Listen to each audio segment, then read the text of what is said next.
ಎಲ್ಲರಿಗೂ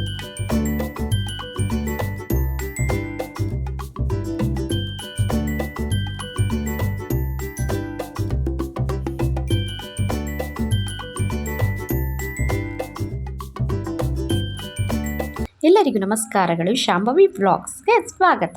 ನಾನಿವತ್ತು ಪರಂಗಿಕಾಯಿ ಬಳಸ್ಕೊಂಡು ಪರಂಗಿಕಾಯಿ ರೊಟ್ಟಿ ಹಾಗೂ ಟೊಮೊಟೊ ಕಾಯಿಂದ ಸಖತ್ ಟೇಸ್ಟಿಯಾದಂಥ ಟೊಮೊಟೊ ಕಾಯಿ ಚಟ್ನಿ ಯಾವ ರೀತಿ ಮಾಡೋದು ಅಂತ ತೋರಿಸ್ತಾ ಇದ್ದೀನಿ. ನೋಡ್ಕೊಂಬರೋಣ ಬನ್ನಿ. ಎಷ್ಟು ಅಂದರೆ ತುಂಬಾ ಟೇಸ್ಟಿಯಾಗಿತ್ತು. ಈ ಟೊಮೊಟೊ ಕಾಯಿ ಚಟ್ನಿ ಅಂತೂ ತುಂಬಾ ಟೇಸ್ಟಿಯಾಗಿರುತ್ತೆ. ಫಸ್ಟ್ ನಾನಲ್ಲಿ ಪರಂಗಿಕಾಯಿ ಹಾಕಿ ರೊಟ್ಟಿ ಮಾಡೋದಕ್ಕೆ ರೊಟ್ಟಿ ಇಟ್ಟು ಕಲಸಿಟ್ಟು ಆನಂತರ ಚಟ್ನಿಗೆ ರೆಡಿ ಮಾಡ್ಕೊಳ್ತೆ. ಈಗ ಪರಂಗಿಕಾಯಿನ ಫಸ್ಟ್ ನೀಟಾಗಿ ತೊಳ್ಕೊಂಡು ನೀಟಾಗೆಲ್ಲ ಸಿಪ್ಪೆಗಳೆಲ್ಲ ಹೊರದ್ಕೊಂಡು ಆನಂತರ ಪೂರ್ತಿ ಸಿಪ್ಪೆ ತೆಗೆದ ನಂತರ ಕಟ್ ಮಾಡಿಕೊಂಡು ಮಧ್ಯ ಬೀಜ ಎಲ್ಲ ನೀಟಾಗಿ ತೆಗೆದು ಕ್ಲೀನ್ ಮಾಡ್ಕೋಬೇಕು.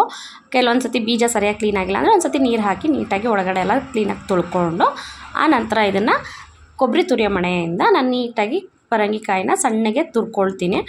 ರೊಟ್ಟಿಗೆ ಅಂತೂ ತುಂಬಾ ಚೆನ್ನಾಗಿರುತ್ತೆ. ನಿಮ್ಗೆ ಎಲ್ಲೂ ಪರಂಗಿಕಾಯಿ ಹಾಕಿದ್ದೀರಾ ಅಂತಲೇ ಗೊತ್ತಾಗಲ್ಲ. ಪರಂಗಿಕಾಯಿಂದನೂ ತುಂಬಾ ಆರೋಗ್ಯಕ್ಕೆ ಒಳ್ಳೆ ಬೆನಿಫಿಟ್ಸ್ಗಳಿದ್ದಾವೆ.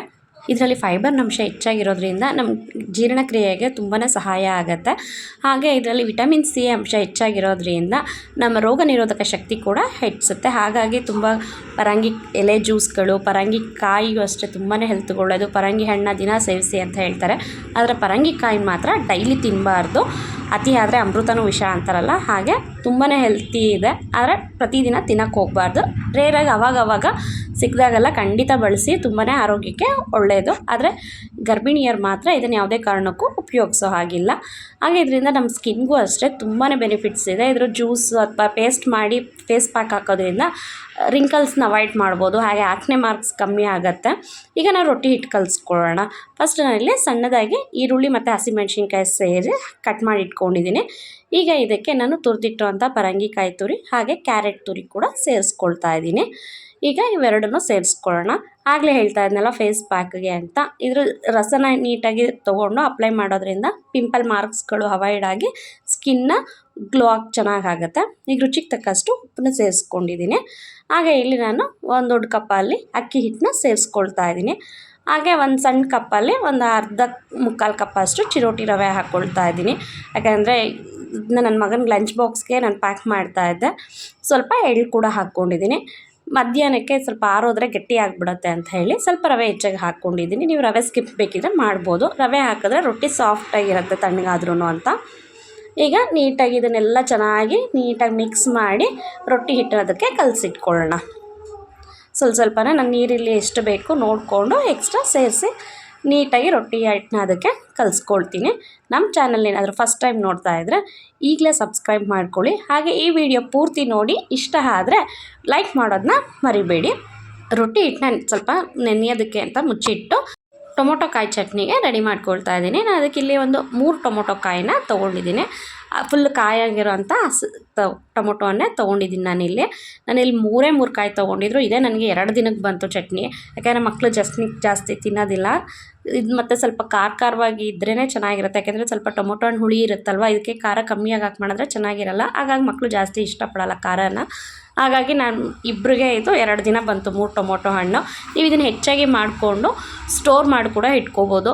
ಹಾಗೆ ಆಚೆ ಇಟ್ಕೊಂಡ್ರೆ ಒಂದು 3 ದಿನಗಳ ಕಾಲ ನೀಟಾಗಿ ಆಚೆ ಇಟ್ಕೊಂಡು ಉಪಯೋಗಿಸ್ಬೋದು. ನೀವು ಫ್ರಿಜ್ಜಲ್ಲಿ ಇಟ್ರಂತೂ ಒಂದು ವಾರ 10 ದಿನ ಆರಾಮಾಗಿ ನೀವು ಇದನ್ನ ಸ್ಟೋರ್ ಮಾಡಿ ಇಟ್ಕೊಂಡು ನಿಮಗೆ ಬಿಸಿ ಬಿಸಿ ಅನ್ನ, ಚಪಾತಿ, ರೊಟ್ಟಿ ಎಲ್ಲ ಸಖತ್ತಾಗಿರುತ್ತೆ. ಹಾಗೆ ನಾನಿಲ್ಲಿ ಸ್ವಲ್ಪ ಈರುಳ್ಳಿ ಕೂಡ ಕಟ್ ಮಾಡ್ಕೊಳ್ತಾ ಇದ್ದೀನಿ. ನಾನಿಲ್ಲಿ ಸಣ್ಣ ಮೀಡಿಯಮ್ ಸೈಜ್ ಇದ್ದಿದ್ದರಿಂದ 2 ಗೆಡ್ಡೆ ಅಷ್ಟು ಈರುಳ್ಳಿ ತೊಗೊಂಡಿದ್ದೀನಿ. ಈಗ ಒಂದು ಬಾಣಲಿನ ಒಲೆ ಮೇಲೆ ಇಟ್ಟು ಸ್ವಲ್ಪ ಎಣ್ಣೆ ಹಾಕ್ಕೊಳ್ತಾ ಇದ್ದೀನಿ. ಎಣ್ಣೆ ಕಾದ ನಂತರ ಖಾರಕ್ಕೆ ತಕ್ಕಷ್ಟು ಹಸಿಮೆಣ್ಸಿನ್ಕಾಯಿ ಹಾಕ್ಕೊಂಡು 1-2 ಕಡ್ಡಿಯಷ್ಟು ಕರ್ಬೇವಿನ ಸೊಪ್ಪನ್ನು ತೊಳೆದು ಸೇರಿಸ್ಕೊಳ್ತಾ ಇದ್ದೀನಿ. ಈಗ ಹಸಿಮೆಣ್ಸಿನ್ಕಾಯಿ ಬಾಡೋವರೆಗೂ ಒಂಚೂರು ಫ್ರೈ ಮಾಡ್ಕೊಂಬಿಡೋಣ. ಈ ರೀತಿ ಫ್ರೈ ಮಾಡ್ಕೊಂಡ ನಂತರ ನಾವು ಇದಕ್ಕೆ ಹಚ್ಚಿಟ್ಟಿರುವಂಥ ಈರುಳ್ಳಿ ಹಾಕಿ ಸ್ವಲ್ಪ ಬಾಡಿಸ್ಕೊಳ್ಳೋಣ. ಈರುಳ್ಳಿನ ಒಂದು ಸ್ವಲ್ಪ ಬೆಳ್ಳುಳ್ಳಿ ಕೂಡ ಸೇರಿಸ್ಕೊಂಡು ಫ್ರೈ ಮಾಡ್ಕೊಳ್ತಾ ಇದ್ದೀನಿ ನಾನಿಲ್ಲಿ. ಈಗ ಈರುಳ್ಳಿ ಬೆಳ್ಳುಳ್ಳಿ ಎಲ್ಲ ಹಾಕಿ ಫ್ರೈ ಮಾಡಿಕೊಂಡು ಸ್ವಲ್ಪ ಈರುಳ್ಳಿ ಕಲರ್ ಚೇಂಜ್ ಆಗೋವರೆಗೂ ಫ್ರೈ ಮಾಡ್ಕೊಳ್ಳೋಣ. ಈಗ ಇದಕ್ಕೆ ನಾನು ಹಚ್ಚಿಟ್ಟಿರೋಂಥ ಟೊಮೊಟೊ ಕಾಯಿನೂ ಕೂಡ ಸೇರಿಸ್ಕೊಳ್ತಾ ಇದ್ದೀನಿ. ಟೊಮೊಟೊ ಕಾಯಿ ತುಂಬ ಹುಳಿ ಇರೋದ್ರಿಂದ ಇದಕ್ಕೆ ಎಕ್ಸ್ಟ್ರಾ ಹುಣಸೆಹಣ್ಣು ಹಾಕೋ ಅವಶ್ಯಕತೆ ಇಲ್ಲ. ಆರಾಮಾಗಿ ಟೊಮೊಟೊ ಹಣ್ಣನ್ನು ಮಾತ್ರ ಹಾಕಿ ನೀಟಾಗಿ ಟೊಮೊಟೊ ಹಣ್ಣು ಸಾಫ್ಟ್ ಆಗೋವರೆಗೂ ಬೇಯಿಸ್ಕೋಬೇಕು ನಾನಿಲ್ಲಿ. ಈಗ ರುಚಿಗೆ ತಕ್ಕಷ್ಟು ಉಪ್ಪನ್ನು ಕೂಡ ಇಲ್ಲಿ ಸೇರಿಸ್ಕೊಳ್ತಾ ಇದ್ದೀನಿ. ಉಪ್ಪು ಹಾಕ್ಕೊಂಡು ಒಂದು ಸ್ವಲ್ಪ ಅರಿಶಿಣದ ಪುಡಿ ಕೂಡ ಹಾಕ್ಕೊಂಡಿದ್ದೀನಿ. ನಾನಿಲ್ಲಿ ಒಟ್ಟಿಗೆ ಒಂದೇ ಸಾರಿ ಚಟ್ನಿಗೆ ಎಷ್ಟು ಬೇಕು ಅಷ್ಟು ಉಪ್ಪನ್ನು ಹಾಕ್ಬಿಟ್ಟಿದ್ದೀನಿ. ಹಾಕಿ ಅದು ಟೊಮೊಟೊದು ನೀರು ಬಿಟ್ಕೊಳ್ಳುತ್ತಲ್ಲ, ನೀರು ಕಂಪ್ಲೀಟ್ ಡ್ರೈ ಆಗಿ ಟೊಮೊಟೊ ಮಾತ್ರ ಫುಲ್ ಸಾಫ್ಟಾಗಿ ಆಗಿರಬೇಕು. ಆ ರೀತಿ ನೀಟಾಗಿ ನಾವು ಇದನ್ನು ಬಾಡಿಸ್ಕೋಬೇಕು. ಈಗ ಇಲ್ಲಿ ನೋಡ್ಬೋದು ಆಲ್ಮೋಸ್ಟ್ ಇದು ಫ್ರೈ ಆಗಿದೆ. ಈಗ ನಾನು ಇದನ್ನು ಪಕ್ಕಕ್ಕೆ ಎತ್ತಿಟ್ಟು ತಣ್ಣಗಾಗೋದಕ್ಕೆ ಬಿಡ್ತಾ ಇದ್ದೀನಿ. ಈಗ ನಾನಿಲ್ಲಿ ರೊಟ್ಟಿನೂ ತಟ್ಕೊಳ್ತಾ ಇದ್ದೀನಿ. ನೋಡ್ಬೋದು ನಾನಿಲ್ಲಿ ಅಭ್ಯಾಸ ಇರೋದ್ರಿಂದ ಹಾಗೆ ಡೈರೆಕ್ಟಾಗಿ ಕೈನ ತಟ್ಕೊಳ್ತಾ ಇದ್ದೀನಿ. ನೀವು ಬೇಕಿದ್ರೆ ಒಂದು ಬಾಳೆ ಎಲೆ ಅಥವಾ ಇಲ್ಲ ಅಂದರೆ ಒಂದು ಕವರ್ ಮೇಲೆ ತಟ್ಟಿ ಆನಂತರ ಎರಡು ಕಡೆಯಲ್ಲಿ ನೀಟಾಗಿ ಬೇಯಿಸ್ಕೊಂಡ್ರೆ ಪರಂಗಿಕಾಯಿನ ರೊಟ್ಟಿ ಅಂತೂ ತಿನ್ನೋದಕ್ಕೆ ಅದ್ಭುತವಾಗಿರುತ್ತೆ. ಟೇಸ್ಟ್ ಮಾತ್ರ ಸಕ್ಕತ್ತಾಗಿತ್ತು. ಒಂದು ಸತಿ ಟ್ರೈ ಮಾಡಿ. ಹೆಲ್ದಿಯಾಗೂ ಇರುತ್ತೆ, ಹಾಗೆ ಕೆಲವ್ರಿಗೆ ವೆಯ್ಟ್ ಲಾಸ್ ಮಾಡೋರ್ಗೂ ಡಯಟ್ ಫುಡ್ ತಿನ್ನೋರಿಗೆ ತುಂಬಾ ಸಹಾಯ ಆಗುತ್ತೆ. ಹಾಗೆ ಪರಂಗಿಕಾಯಿ ಡಯಾಬಿಟಿಕ್ ಅವ್ರಿಗೂ ತುಂಬಾ ಒಳ್ಳೆಯದು. ಸೊ ಅವ್ರಿಗೂ ಒಂದು ಬ್ರೇಕ್ಫಾಸ್ಟಿಗೆ ನೀವು ಮಾಡಿಕೊಟ್ಟಾಗ ಅಕ್ಕಿ ಹಿಟ್ಟಿನ ರೊಟ್ಟಿ ಅಂತ ಕೆಲವೊಬ್ಬರು ಅದನ್ನು ಅಕ್ಕಿ ಬೇಡ ರಾಗಿ ರೊಟ್ಟಿ ಅಂತಲೇ ಅಂತಾರೆ. ಸೊ ಪರಂಗಿಕಾಯಲ್ಲಿ ಡಯಾಬಿಟಿಕ್ನು ಕಂಟ್ರೋಲ್ ಮಾಡೋದ್ರಿಂದ ಆರಾಮಾಗಿ ಬೆಳಗ್ಗೆ ತಿಂಡಿ ಅಥವಾ ಮಧ್ಯಾಹ್ನದ ಊಟಕ್ಕೆ ಲಂಚ್ ಬಾಕ್ಸ್ಗೆಲ್ಲ ಪ್ಯಾಕ್ ಮಾಡ್ಕೊಂಡು ಹೋಗ್ಬೋದು ಇದನ್ನು. ಈಗ ನಾವು ಟೊಮೊಟೊ ಕಾಯಿ ಫ್ರೈ ಮಾಡ್ಕೊಂಡಿದ್ದು ತಣ್ಣಗಾಗಿದೆ. ಈಗ ಇದನ್ನು ಜಾರ್ಗೆ ಹಾಕ್ಕೊಂಡು ರುಬ್ಕೊಂಬಿಡೋಣ. ತಣ್ಣಗಾಗಿರೋಂಥ ಅಷ್ಟನ್ನು ನಿಧಾನಕ್ಕೆ ನೀಟಾಗಿ ಜಾರ್ಗೆ ಹಾಕ್ಕೊಂಡು ಇದಕ್ಕೆ ಯಾವುದೇ ಥರ ನೀರು ಎಕ್ಸ್ಟ್ರಾ ಏನು ಸೇರಿಸೋದು ಬೇಡ. ಯಾಕೆಂದರೆ ನಾವು ಸ್ಟೋರ್ ಮಾಡಿಟ್ಟಾಗ ನೀರಿದ್ದರೆ ಬೇಗ ಹಾಳಾಗ್ಬಿಡುತ್ತೆ. ಈಗ ಇದಕ್ಕೆ ಸ್ವಲ್ಪ ಕೊತ್ತಂಬರಿ ಸೊಪ್ಪನ್ನ ಸೇರಿಸ್ಕೊಳ್ತಾ ಇದ್ದೀನಿ.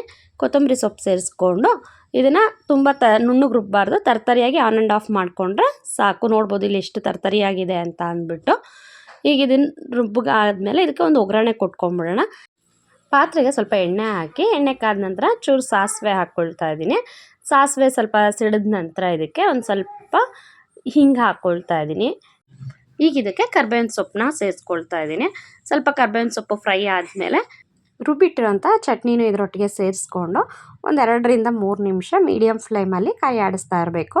ಇದರಲ್ಲಿರೋ ನೀರಿನ ಅಂಶ ಎಲ್ಲ ಡ್ರೈ ಆಗೋವರೆಗೂ ಒಂದು ಸ್ವಲ್ಪ ಫ್ರೈ ಮಾಡ್ಕೊಳ್ಳೋಣ. ಈಗ ಆಲ್ಮೋಸ್ಟ್ ನಮಗೆ ಚಟ್ನಿ ರೆಡಿಯಾಗಿದೆ. ಲಾಸ್ಟಲ್ಲಿ ಇದಕ್ಕೆ 1 ಸ್ಪೂನಷ್ಟು ಬೆಲ್ಲ ಸೇರಿಸ್ಕೊಳ್ತಾ ಇದ್ದೀನಿ ನಾನಿಲ್ಲಿ.